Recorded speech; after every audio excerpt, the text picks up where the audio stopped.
Hello, welcome to Maria and Tom's CS50 Coding Together campus submission.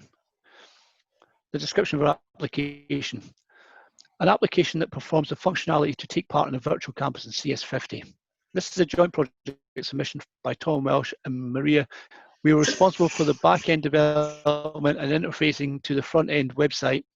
This entailed creating the database schema in SQL, creating Python scripts to create the database schema, creating Python scripts to insert dummy data into the database, working as part of a team of developers on a single project, which entailed time management, communications, project management, version control, and development testing. We also created SQL queries to return data to the front-end systems.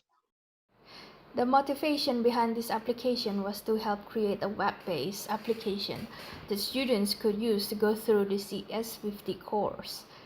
Currently, there is a lot of running around to find information that you're looking for.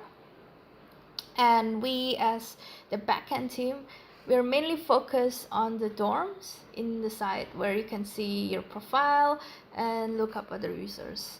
The outcomes of the project would be so user can register on sites with unique usernames, and the password will be stored securely using hash, and only logged in users can view content. And within the site, the user will be given coins, and they can spend the coins or transfer it to other users, which will be shown shortly. Now, without much further ado, let's register a user and log in and have a look. So the user on registering is presented with a form.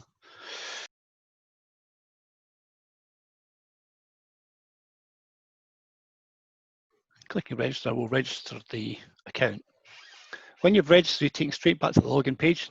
The details have now been written to the backend database. Now let's log in our user ddodds.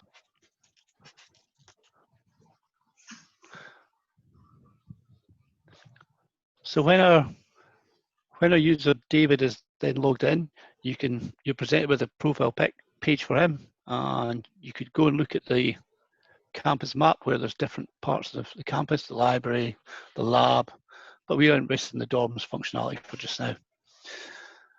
When you're a logged in user, you can look for other users on the campus.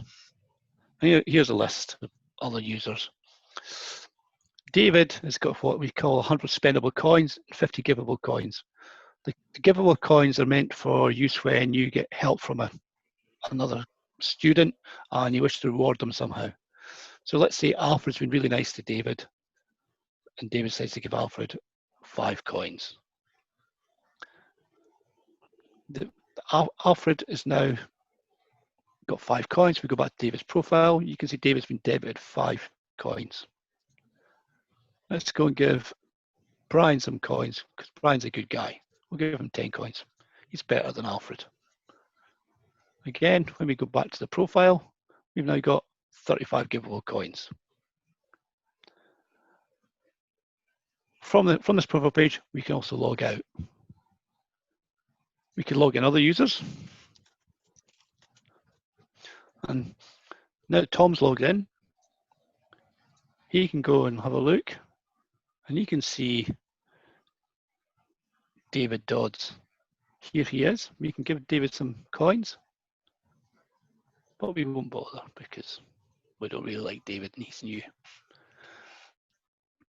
So all this is hung off the back of a MySQL database.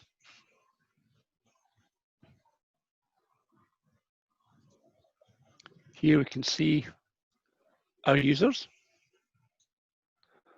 and we can also look at any transactions that have been carried out.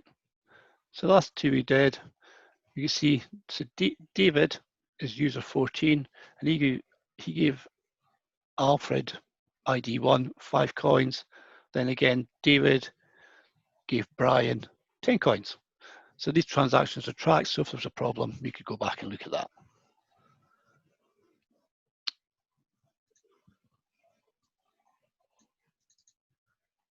Code was created to create the database. So here we have on screen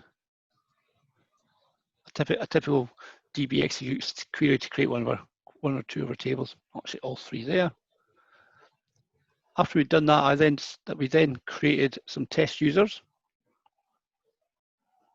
which we then fire into the database. And finally, we created a function to create a hashable password. If we go back to the users table, you can see we have a very secure SHA-256 password. Every user is in the database. We handled having null values in fields. And that was our application. And this was CS50 final project.